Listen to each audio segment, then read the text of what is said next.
there guys, this is Malorian and this will be a Warcaster review. This is where we take a Warcaster or Warlock. We talk about its stats, its abilities, the tricks and tips, and we all learn something. And last time we talked about Kromac 1. Well, today we're going to talk about Kromac 2. He's the new one, just recently came out, and he is now Kromac, Champion of the Wurm. Basically, the old Kromac had two different forms. He had his man form and his beast form. Well, now he's gone and beaten up Madrak, stolen his axe, and now he's kind of crazed and in beast form all the time. So that's going to be reflective in his stats and things like that. So first of all, he's Fury 7, which is great, just like he was in the first form.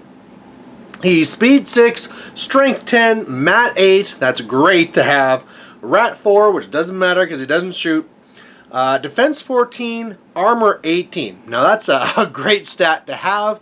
Normally, again, the average of those is supposed to be 30 when you add your defense and armor. So 32, pretty good to have.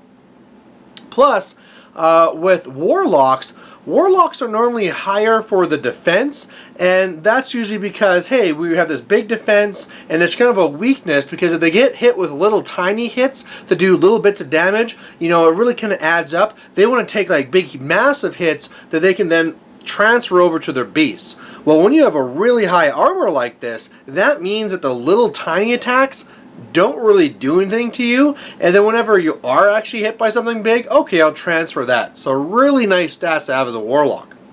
Now he's only Command 4, but that was his beast form as before as well. Normally before it didn't really matter. Now there's one spell where it will, but not the biggest deal. He has Pathfinder, he has Terror. Now his weapon, the Wrath Rock, is a reach weapon magical POW 17, and that is really good. Like, he hits really hard, especially when you think that he's Fury 7, so he can buy lots of attacks. I'm really surprised that he has 4 War Beast points. I would think he'd be like Thagrosh and have 3 or something like that. So yeah, definitely really big and strong. And as well, the Wrathrock has Life Drinker. Now what that means is that when it destroys a living enemy model with this weapon, immediately after the attack is resolved, this model heals D3 damage points. And that is huge. That is very, very huge. Basically, again, we're talking about the survivability of a Warlock. And this guy wants to get into it. Kromac 2 wants to get out there. He wants to be killing guys. And he's going to be really hard to kill. Because if you ever do get something on him, it better be legit. Because his armor is pretty high. And then if you actually do take some damage, well, on his turn, he can just kill some things and heal himself up that way. So, yeah, pretty scary guy. Now, he has one more ability, and that is called Heart Eater. This is on some of the other units in the Circle Oberos, and it says this model gains a corpse token each time it destroys a living enemy model with a melee attack. This model can have up to 3 tokens at a time. It can spend corpse tokens during its activation to boost an attack or damage roll, or to make an additional melee attack at 1 token per boost or additional attack. And that makes him even more crazy. We were talking about before how he's really like a melee beat stick. He can get lots of attacks, right? He gets his initials. He can buy 7 more. Well, now he could also have another 3 corpse tokens to buy even more above that. Getting corpses onto a caster is a very interesting mechanic that you don't really see, I don't think, anywhere else. Really, if he's getting into it and killing guys, he can just really keep on going off his corpse tokens and doesn't need to spend his fury to do it. Go in there, get corpse tokens. And here's another cool thing. It's almost like Berserk. Because if you go into a big group of guys and you kill one model, well, you get a corpse token. Guess I'll just buy an attack. Kill another guy, get another corpse token. Well, let's just buy another attack. So, wow. This guy can get a lot of work done. And again, at Mat 8, POW 17, yeah, this guy can just rip through infantry, right? If there is a PAX unit of pikemen or something like that, he's not going to care. He's going to get in there, and he's going to be killing a boatload all by himself. And, of course, after he can be using animuses. So, whether it's an animus to be increasing his armor even more, to say armor 20, or whether he's going to have sprints, he can go in here, kill a bunch of guys, and then run away. Yeah, Kromac can hit really hard, and is definitely a guy you really have to watch out for. Now his threat range isn't as big as Kromac 1. Of course, with Kromac 1, he could be going forward, he could be leaping and all this stuff. There's no leap here, so that's not going to be as big, but man, if this guy gets to you, he's going to mess you up. Alright, let's go through his spells. He actually has quite a few of them, which is, again, pretty good for a Warlock. He has Aggravator. Now this one here is a cost 3. It is a range self, AoE control, which, that'll be the 14 inches, and it's upkeepable. While in this model's control area, friendly war beasts gain hyper-aggressive, and what that does is when a model with hyper-aggressive suffers damage from an enemy attack anytime except while it is advancing, after the attack is resolved, it can immediately make one full advance directly towards the attacking model. So it says any attack, but really this is going to be range, sometimes magic, and it can be a big deal because, let's say a range unit goes and starts shooting at a beast. Well, the beast is going to start moving up, and it can be a massive threat. If nothing else, this could almost be a thing where it's almost like Shadow Pack because they don't want to shoot you, right? They might be able to want to take that shot, that Stalker, but if the Stalker is going to move up 6 inches, the threat range extending from this is pretty massive. So, especially during the early turns where you're moving up, this is a very nice spell to come up because, again, go ahead, shoot one of my guys. I'm just going to get closer to you. And again, this is can. A model with hyper-aggressive suffers damage, blah, blah, blah. Can immediately. So you're not even forced to do this. It's like, okay, you did it. Oh, you haven't activated that storm wall yet? I'm going to stay back. Oh, you've activated the storm wall? Now I'm going to get closer. It is a really nice spell. Next one, Awakened Spirit. This is a cost 2, range 6, another upkeep. And this one says, target war beast in this model's battle group can use its animus once during its activation without being forced. A war beast that uses its animus as a result of Awakened Spirit cannot also be forced to use its animus that activation. So, for the most part, this is just like, hey, I'm going to cast this near the beginning, and then this war beast is going to be getting a free animus for the rest of the game. So, you're kind of paying for it still because you're going to be upkeeping it and all this, but still, when some of these animuses cost 2, you're just ahead of the game. Plus, with some of these things where you want your war beast to do a lot of work, let's talk about the Stalker, because honestly, that's probably where it's going to go. A lot of times, if a Stalker wants to go in and kill a bunch of stuff and then sprint away, well, it has to save that Fury in order to cast Sprint to do that. Now you don't have to. You just cast this on the Stalker, upkeep it, and now it has its full allocation of Fury to kill all at once, knowing that Sprint is already going to be on it. There's a couple of other spots where automatically getting your animus could be nice, but the Stalker is really the number one that really comes from this. So definitely a really good one to have there. Carnage, this is the next one here. It is a cost 3, it's based off self, and it goes out your control. Friendly faction models gain +2 to melee attack rolls against enemy models in this model's control area. This is another great spell. Again, we're talking about how he was mat 8. If this is up, he's mat 10. That Stalker that we were already talking about, that's going to be pretty nice to have here because, hey, I get a free sprint. Well, now I'm also getting +2 to hit as well. So his whole berserking killing thing, holy crow, this is a great one to have up. And again, this one is a self, but it's not an upkeep. So you can be having Carnage going at the same time you have Aggravator, or this next one here, which is Primal Howl. Now, Primal Howl is another one that's not an upkeep, so you can have this one on yourself as well. And it says, of course, the cost will start being prohibitive. But anyway, while in this model's command area, so this is where that command of 4 is going to start coming in. While in this model's command area, living enemy models suffer -2 to their attack rolls, and living enemy models suffer -2 command while making command checks. And this lasts for a round. So this, again, could be a really nice thing for him to have. If you were up against something living, like of course if you're up against Krakes or Jacks, it's not going to help you. But if you have this up on Kromac, he's basically then defense 16, and it's pretty good.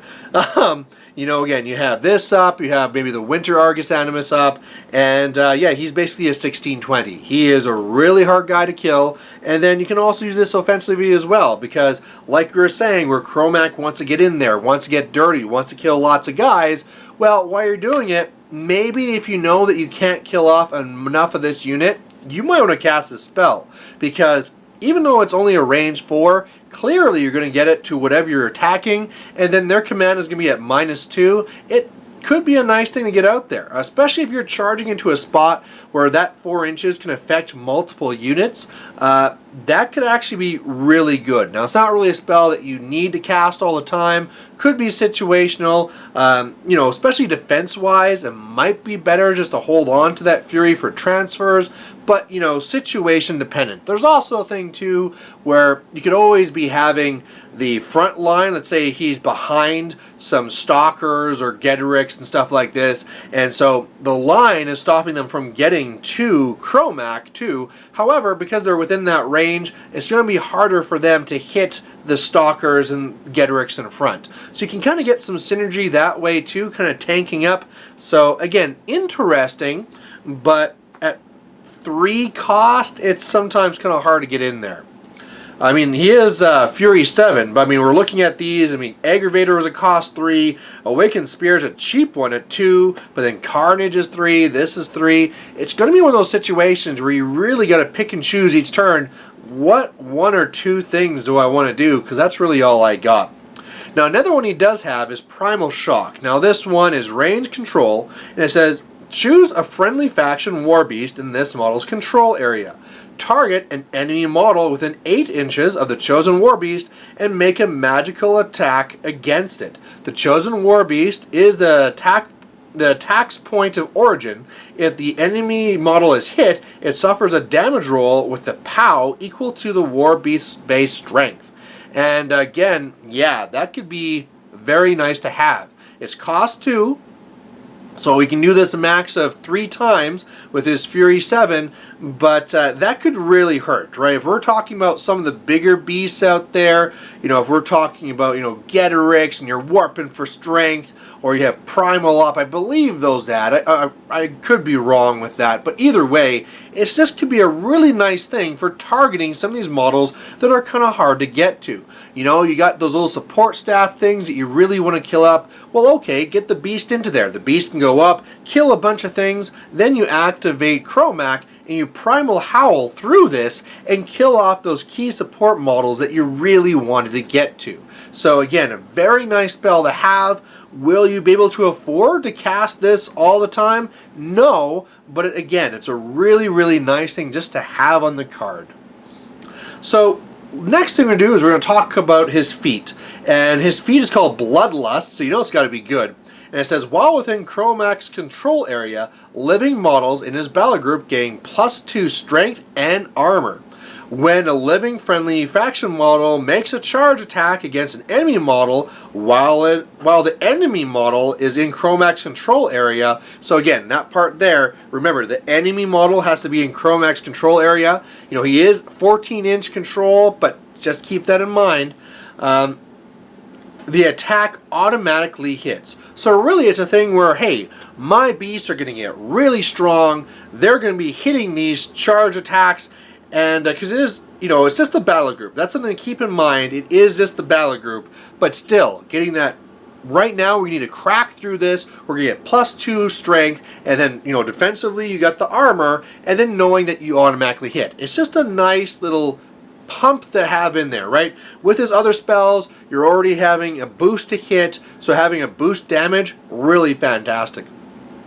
So overall, how does Kromac like to play? Well, he can do a couple of different builds, but really you got to remember that he is a model that can close out the game. He is really strong, he can kill off a heavy, he can kill off troops, so really what you want to do is you want to kill off things that can kill him. It's almost like running Butcher 3, where sometimes you see people taking them with the you know, multiple juggernauts and things where you're kind of like peace trading, and then once they lose their last heavy, hey, then you're smiling. It's pretty much the same thing here. So you want to be taking those heavies, you want a stalker, maybe even 2.